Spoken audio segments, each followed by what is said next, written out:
नमस्कार, हूनबिल टीवी देख रहे हैं आप। मैं हूं आपके साथ विशालगढ़। खबरों की शुरुआत करेंगे बड़ी खबर से। उत्तराखंड में अगले 3 दिन भारी बारिश का अलर्ट। देहरादून, नैनीताल और बागेश्वर में ऑरेंज अलर्ट भी जारी। कई जिलों में भारी से बहुत भारी बारिश होने की भी चेतावनी। पर्वतीय क्षेत्रों में भूस्खलन का भी बड़ा खतरा। नदी नालों के जलस्तर में अचानक बढ़ोतरी की भी आशंका। गरज चमक और आकाशीय बिजली को लेकर सतर्क रहने की भी सलाह। तो टिहरी, चमोली, उत्तरकाशी समेत कई जिलों में येलो अलर्ट जारी किया गया है। अनावश्यक यात्रा से बचने की भी मौसम विभाग ने अपील की है। प्रशासन ने लोगों से एडवाइजरी का पालन करने की इस दौरान अपील भी की है। ये बड़ी खबर आप तक पहुंचा रहे हैं, जहां कई जिलों में भारी से बहुत भारी बारिश का अनुमान लगाया गया है और ऐसे में पर्वतीय क्षेत्रों में भूस्खलन का खतरा भी बढ़ सकता है। तो नदी नालों में जलस्तर अचानक बढ़ने की आशंका भी इस दौरान जताई गई है और गरज चमक के साथ ही आकाशीय बिजली को लेकर सतर्क रहने की सलाह इस दौरान दी गई है। ये बड़ी खबर आप तक पहुंचा रहे हैं, जहां पर टिहरी, चमोली, उत्तरकाशी समेत कई जिलों में येलो अलर्ट जारी किया गया है। और संवाददाता योगेश आर्या हमारे साथ फोन लाइन पर जुड़ गए हैं। योगेश, मौसम का कैसा मिजाज रहने वाला है? मौसम विभाग की ओर से क्या अनुमान जारी किया गया?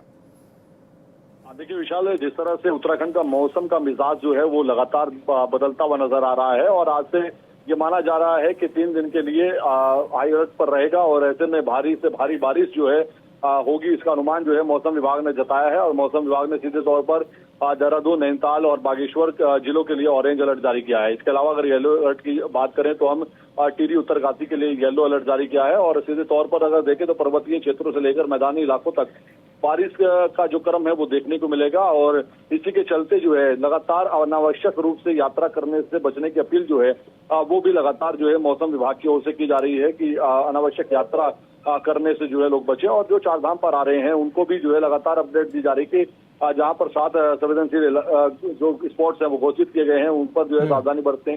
क्षेत्रीय जो लोग हैं वहां पर अवेयरनेस जो अधिकारियों द्वारा की जा रही है उसका जो है ध्यान रखें और मौसम की अपडेट लेकर ही यात्रा पर आगे बढ़े। जी, लेकिन योगेश, ऐसे में क्या ये भी बताया गया कि भूस्खलन भी इस दौरान हो सकता है, कि बहुत सारे डेंजर जोन जो हैं वो भी बनाए गए होंगे ऐसे में?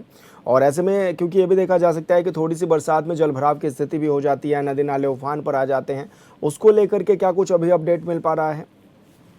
नहीं देखिए, बिल्कुल, क्योंकि डेंजर जोन्स जो है वो बनाए गए हैं। उन डेंजर जोन्स को लेकर के जो है पूरी तरह से जो है वहां पर अगर देखें साइन बोर्ड भी लगाए गए हैं ताकि जो है पहले से ही जानकारी हो सके कि यहाँ किस तरह का हालात जो है वो रहते हैं। भूस्खलन जैसी स्थिति जो है जहां जहां पर बनती है प्रत्येक वर्ष वहां पर साइन बोर्ड लगाकर जानकारी दी जा रही है। इसके अलावा अवेयरनेस किया जा रहा है। बीआरओ की टीम जेसीबी के साथ तैनात है। एनडीआरएफ, एसडीआरएफ की जो टीमें हैं वो भी लगातार लगाई हुई है ताकि अगर किसी प्रकार की चुनौती या भूस्खलन होता है तो वहां पर अगर किसी लोगों को रेस्क्यू करना हो या आवाजाही को सुचारू रूप से चलाना हो तो उसमें जल्द से जल्द रिस्पॉन्स टाइम के तहत काम किया जा सके। लेकिन योगेश, ऐसे में अभी किस तरह का अलर्ट भी नजर आ रहा है और लोगों से क्या कुछ अपील की जा रही है? लोग कितनी सावधानियां बरत रहे हैं? देखिए, लोगों से लगातार जो है अवेयरनेस उनको किया जा रहा है। मोबाइल के पर जो है लगातार एसएमएस के माध्यम से भी जानकारी दी जा रही है कि किस किस इलाके में अगले 3 घंटों में कितनी तेज बारिश हो सकती है, किस तरह की स्थिति रह सकती है। तो जिस तरह से मौसम विभाग अपडेट कर रहा है उसी के जरिए जो है लगातार मोबाइल के माध्यम पर भी जो है अवेयरनेस किया जा रहा है और लोगों को अनाउंस करके भी जानकारी दी जा रही है। और ये कहा जा रहा है कि नदी नाले और गधेरों के आसपास बिल्कुल ना जाएं क्योंकि भारी बारिश के दौरान जो है वो उफान पर हो सकते हैं, जो कि एक खतरा बन सकता है। जी बिल्कुल योगेश, बहुत शुक्रिया आपका तमाम जानकारी साझा करने के लिए। विज्ञान, प्रौद्योगिकी, नवाचार को मुख्यधारा में लाने के विषय पर सेमिनार आयोजित किया गया, जिसमें मुख्यमंत्री पुष्कर सिंह धामी ने भी शिरकत की। क्या कुछ मुख्यमंत्री धामी ने कहा है वो आपको सुनाते हैं। उपयोग करने वाला राज्य न बने कि नई टेक्नोलॉजी आई है हम उसका उपयोग करें, बल्कि हमें भी रिसर्च, अनुसंधान, नवाचार, तकनीकी विकास का एक सशक्त केंद्र के रूप में हम उभरें। क्योंकि हमको आज प्रकृति के द्वारा प्रदत्त अनेक प्रकार का आशीर्वाद प्राप्त है, जहां हमारे पास एक 70-71% यहाँ की हमारी वन संपदा हमारे पास है। गंगा, यमुना जैसी सदा निरा नदियों का उद्गम स्थान यहाँ है। हिम ग्लेशियर यहाँ पर हैं,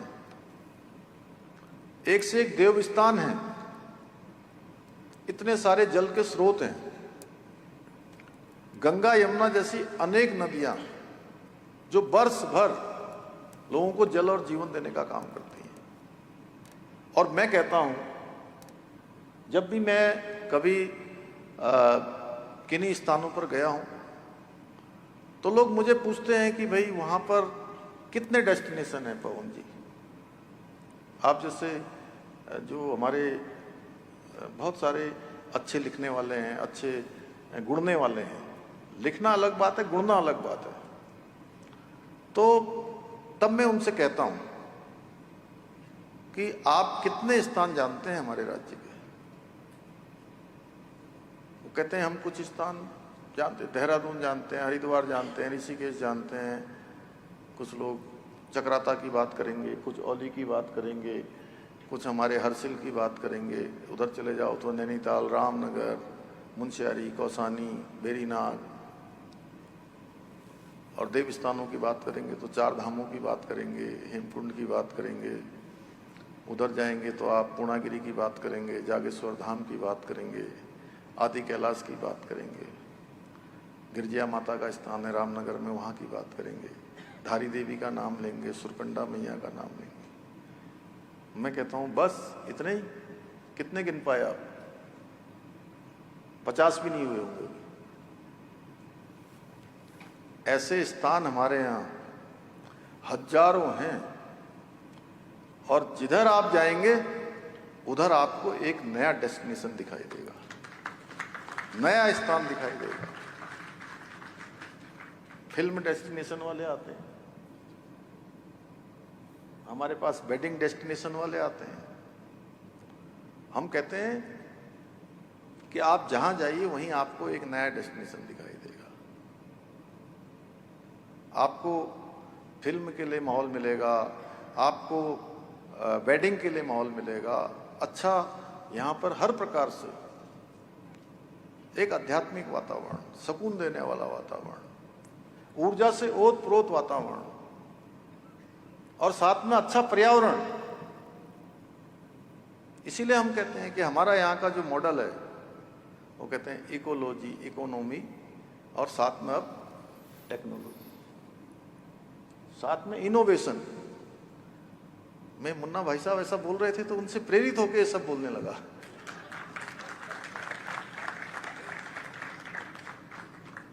और मैं प्रेरणा बहुत जल्दी ले लेता हूं। सीखने में मुझे थोड़ा सा भगवान ने जो है महारत दी है। मेरे से कोई भी हो, अगर कहीं पर अच्छी बात होती है तो मैं बिल्कुल संकोच नहीं करता जी। अभी भी मैं कई बार बैठकों में बैठता हूँ, ये बंशीधर तिवारी यहाँ पर बैठे हैं, ये देखते रहते हैं पीछे से।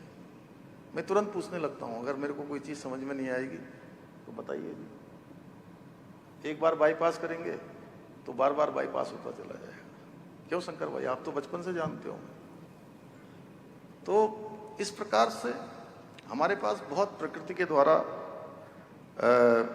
प्रदत्त जो है आशीर्वाद भी है। प्रकृति की हमको जो है एक तरह से बहुत हमारे ऊपर उनका हर तरीके से आशीर्वाद कहिए, प्रेरणा कहिए, आगे बढ़ने के मार्ग कहिए, और समृद्धि अगर हम कहें तो हमारे पास समृद्धि भी बहुत है। किसी के पास इतनी समृद्धि नहीं है। इतने बड़े हिम ग्लेशियर, इतना बड़ा वन संपदा, इतने बड़े देव स्थान, इतनी सारी सदा नीरा बहने वाली नदियां। तो इसलिए आज जो आर्टिफिशियल इंटेलिजेंस है, रोबोटिक्स है, ड्रोन है, सेमीकंडक्टर जैसी जो टेक्नोलॉजी है, वो केवल भविष्य की कल्पना नहीं है, बल्कि आज वर्तमान की आवश्यकता भी है, वर्तमान की जरूरत है। और इनके माध्यम से हम अपने दूरस्थ जो हमारे पर्वतीय क्षेत्र हैं, उन क्षेत्रों तक अनेक प्रकार के काम कर सकते हैं। उसमें जिसमें डॉक्टर संजय काम कर रहे हैं, स्वास्थ्य सेवाओं को और अधिक हम सुलभ बना सकते हैं टेक्नोलॉजी का उपयोग करके। शिक्षा की जो क्वालिटी है उसको ऊंचाइयां प्रदान कर सकते हैं। सीमांत क्षेत्रों में रहने वाले, दूरस्थ क्षेत्रों में रहने वाले, उनको भी अच्छी शिक्षा हम दे सकते हैं। और हमारे राज्य में जो हमको प्रत्येक वर्ष एक बड़ी समस्या जो हमारे लिए मानसून आते ही खड़ी करती है। बरसात वैसे तो अच्छी होती है, तो जल बिन सब सून, जल नहीं होगा तो जीवन नहीं होगा, जल नहीं होगा तो समृद्धि नहीं होगी। प्रधानमंत्री नरेंद्र मोदी ने माई भारत प्लेटफॉर्म के तहत विकसित वाइब्रेट विलेज कार्यक्रम में सीमावर्ती गांव का भ्रमण कर लौटे युवाओं से वर्चुअल संवाद किया। प्रधानमंत्री ने युवाओं से सीमांत क्षेत्रों के संस्कृति, परंपराओं और देशभक्ति के अनुभव पूरे देश तक पहुंचाने का आह्वान किया। कार्यक्रम में देश भर से 403 चयनित युवाओं ने हिस्सा लिया, जिसमें उत्तराखंड के 15 और देहरादून के 6 युवा भी शामिल रहे। युवाओं ने सीमांत क्षेत्रों में हुए विकास कार्यों और वहां के लोगों की राष्ट्रभक्ति से जुड़े अपने अनुभव भी साझा किए। देहरादून स्थित NIC केंद्र में भी अधिकारियों और युवाओं ने सब संवाद में भाग लिया। मुख्यमंत्री पुष्कर सिंह धामी सोमवार को रुड़की पहुंचे, जहां उन्होंने आनंद स्वरूप आर्य सरस्वती विद्या मंदिर शिशु वाटिका के नवनिर्मित भवन का लोकार्पण किया। साथ ही प्रतिभा सम्मान समारोह में मेधावी छात्र छात्रों को सम्मानित भी किया गया। कार्यक्रम को संबोधित करते हुए मुख्यमंत्री धामी ने शिक्षा, संस्कार और राष्ट्र निर्माण पर जोर देते हुए कहा कि विद्यार्थियों को आधुनिक शिक्षा के साथ साथ नैतिक मूल्यों और देशभक्ति का संस्कार भी दिया जाना चाहिए। उन्होंने छात्रों से अपील की कि वो अपने लक्ष्यों को प्राप्त करने के लिए मेहनत करें और देश के विकास में योगदान भी दें। प्रतिभा सम्मान समारोह में मंच पर आसीन आज जिन्होंने यहाँ पर अभी हम सबके सामने अध्यक्षीय उद्बोधन दिया, IIT रुड़की के डायरेक्टर प्रोफेसर कमल किशोर पंत जी, और जिनका आज मुख्य वक्ता के रूप में हम सबको संबोधन प्राप्त हुआ और लगभग 4 दशक से भी अधिक समय तक जिनका संपूर्ण जीवन भारत माता को समर्पित रहा, अनेक अनेक स्थानों पर जिन्होंने अपने दायित्व जिम्मेदारियों पर मां भारती की सेवा की। क्षेत्रीय संगठन मंत्री विद्या भारती आदरणीय डोमेश्वर साहू जी, मंत्री भारतीय शिक्षा समिति डॉक्टर रजनीकांत शुक्ल जी, श्रीमती कौशल्या देवी जी अध्यक्षा आनंद स्वरूप आर्य सरस्वती विद्या मंदिर रुड़की,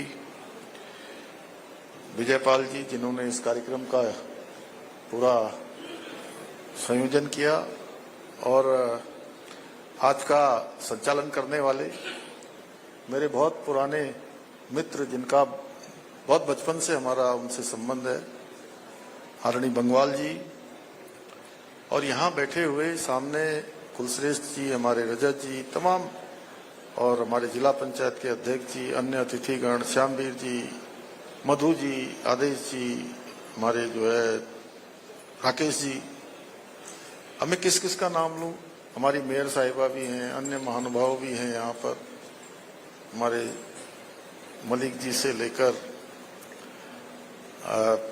सभी उपस्थित।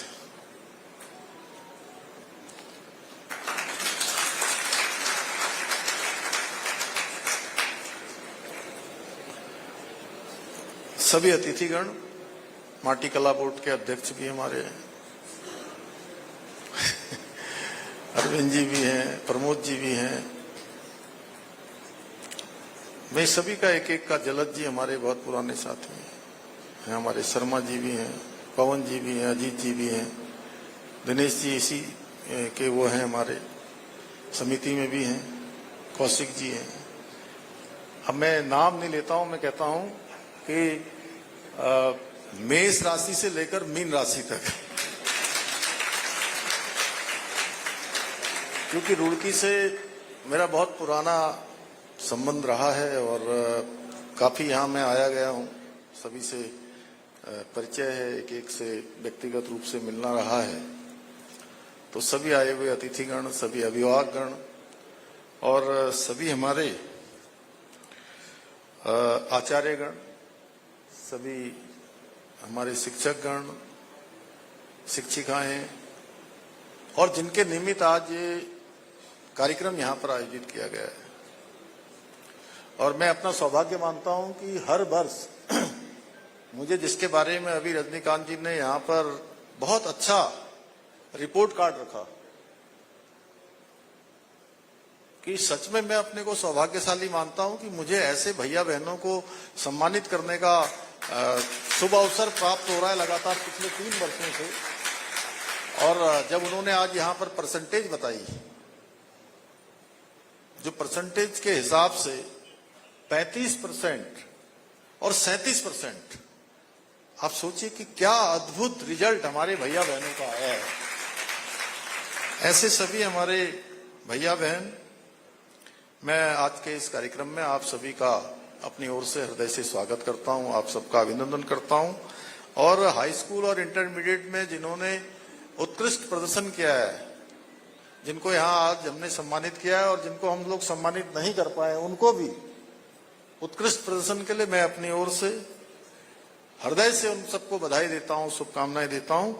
और ये आशा करता हूं कि आज का ये जो सम्मान है, ये आप सबके अंदर एक नई ऊर्जा का, नई आशा का, आपके आत्मविश्वास का संचार करेगा और भविष्य में आने वाली समस्त परीक्षाओं में आपको श्रेष्ठ से श्रेष्ठ, हर क्षेत्र में सर्वोत्तम, हर क्षेत्र में आगे रहने के लिए प्रेरित करेगा। उत्तराखंड सरकार के कैबिनेट मंत्री प्रदीप बत्रा काशीपुर पहुंचे, जहां उन्होंने नगर निगम परिसर में आयोजित सरकार जनता के द्वार कार्यक्रम में कई विकास योजनाओं का शिलान्यास और लोकार्पण किया। इस दौरान जनप्रतिनिधि, प्रशासनिक अधिकारी और बड़ी संख्या में स्थानीय नागरिक मौजूद रहे।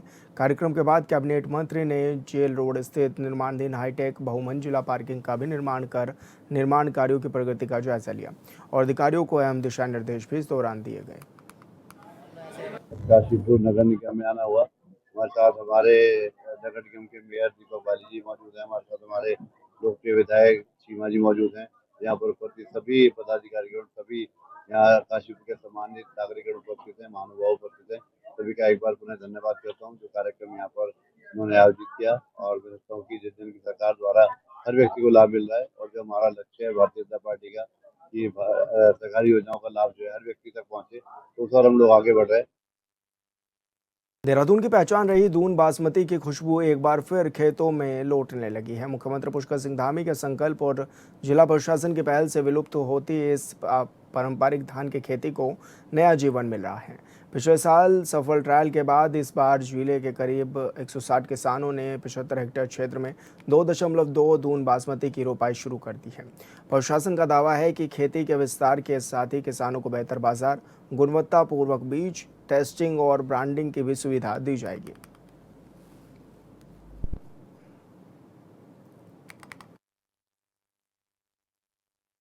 जिला देहरादून किसान एकता समिति से जुड़े हुए हम लोग, और जो है करीब 25 से 30 किसान हम लोग इस कार्यक्रम में लगे हुए हैं। ये दून परंपरागत जो जैविक हमारा कार्यक्रम है, तो इसमें टाइप 3 बासमती देहरादूनी, इसको इस समय सीड के परंपरा के लिए हम लोग तैयार कर रहे हैं। और ये इसमें हमारा जो है कृषि विभाग का, कृषि विज्ञान केंद्र का, प्रशासनिक जो है काफ़ी हम लोगों का इसका सहयोग मिल रहा है। और इस कार्यक्रम के लिए जो भी हमको सहयोग की आवश्यकता हो रही है, हम लोग विभाग हमारी मदद करा रहा है। और हम धामी जी के लिए भी धन्यवाद देते हैं कि उन्होंने इस कार्यक्रम के लिए किसानों को सराहा। जी हाँ, पिछले वर्ष ये बासमती धान उत्पादन संरक्षण कार्यक्रम जनपद देहरादून में चलाया गया था, जिसके तहत उसमें सहसपुर विकास नगर के अधिकांश किसान इसमें जुड़े हुए थे और लगभग 165 हेक्टेयर में कार्यक्रम चलाया गया था। जो हमारा धान उत्पादित था उसको री परियोजना के सहयोग से 65 रुपये प्रति किलो के हिसाब से खरीदा गया था, क्योंकि जो विगत वर्षों में किसानों को मूल्य नहीं मिल पा रहा था, वो एक सही दाम किसानों को मिला। और इस वर्ष लोग अधिक से अधिक किसान इस पर आकर्षित होकर हम लोग किसानों को प्रोत्साहित कर रहे हैं और किसान इस ओर बढ़ रहे हैं। और इसके तहत एक सीड बैंक की तैयारी भी की जा रही है, जो कि विकास नगर में इसको बनाया जाएगा। और समूह के माध्यम से री परियोजना के जो समूह बने उनके सहयोग से ये कार्यक्रम चलेगा। जो भी बीज उत्पादित, जो भी अच्छा बीज वहाँ पर उत्पादित होगा, उसको संरक्षण करके और उसको साफ सफाई करके सर्टिफिकेशन करके उसको संरक्षण करेंगे और अगले वर्ष फिर किसानों को इसको वितरित करने की कार्रवाई करेंगे। उत्तराखंड सरकार के राज्य मंत्री देशराज कर्णवाल ने संत शिरोमणि गुरु रविदास की 650वीं जयंती के कार्यक्रमों की जानकारी दी। उन्होंने कहा कि संत रविदास का समरसता और समानता का संदेश आज भी समाज के लिए प्रेरणादायक है। उन्होंने बताया कि 29 जुलाई को बीजेपी का प्रतिनिधि मंडल गुरु रविदास की जन्मस्थली बनारस से पवित्र कलश लेकर रवाना होगा। 30 जुलाई को हरिद्वार बॉर्डर पर मुख्यमंत्री पुष्कर सिंह धामी कलश का स्वागत करेंगे। इसके बाद कलश को चूड़ियाला स्थित संत शिरोमणि गुरु रविदास मंदिर में विधि विधान के साथ स्थापित भी किया जाएगा। में विश्वास हमारे गुरु रविदास, समरसता में विश्वास हमारे गुरु रविदास। संत शिरोमणि सतगुरु रविदास जी की 650वीं जयंती पूरे संसार के अंदर हर्षोल्लास के साथ मनाई जा रही है। 29 तारीख को गुरु पूर्णिमा के दिन भारतीय जनता पार्टी उत्तराखंड का एक दल हमारे कैबिनेट मंत्री खजानदास जी के नेतृत्व में, मैं उसमें खुद शरीक रहूंगा, गुरु रविदास जी की जन्मस्थली बनारस जाएगा। अभी उसकी आज ही शुरुआत हो रही है और फिर 30 तारीख को हरिद्वार बॉर्डर पर आकर के, देवभूमि बॉर्डर पर आकर के माननीय मुख्यमंत्री जी उस कलश को रिसीव करेंगे और कलश लेकर के चुडियाला गांव में संत शिरोमणि सतगुरु रविदास मंदिर पर कलश स्थापित किया जाएगा। ये भव्य और दिव्य कार्यक्रम उस बात का साक्षी है कि जब गुरु रविदास जी ने कहा था कि ऐसा चाहूं राज में जहां मिले सबन को अन्न, ऐसा चाहूं राज में जहां मिले सबन को अन्न, छोट बड़ सब बसे रविदास रहे प्रसन्न। आज नरेंद्र मोदी जी 80 करोड़ लोगों को फ्री राशन दे करके गुरु रविदास जी के चरणों में नमन कर रहे हैं। हरिद्वार में नए वाहन पंजीकरण सीरीज UK 08 BM शुरू होते ही VIP और फैंसी नंबरों को लेकर जबरदस्त क्रेज देखने को मिल रहा है। परिवहन विभाग की ऑनलाइन ई नीलामी में लोगों ने पसंदीदा नंबर हासिल करने के लिए जमकर बोली लगाई। सबसे ज़्यादा सुर्खियों में जो रहा वो ये भी था कि UK 08 BM 0009 ने जो पूरे 5,40,000 रुपये में बिका। ARTO प्रशासन हरिद्वार निखिल शर्मा ने बताया कि ऑनलाइन ई नीलामी पूरी तरह पारदर्शी है और फैंसी नंबरों से मिलने वाला राजस्व सरकार के लिए महत्वपूर्ण आय का स्रोत भी है।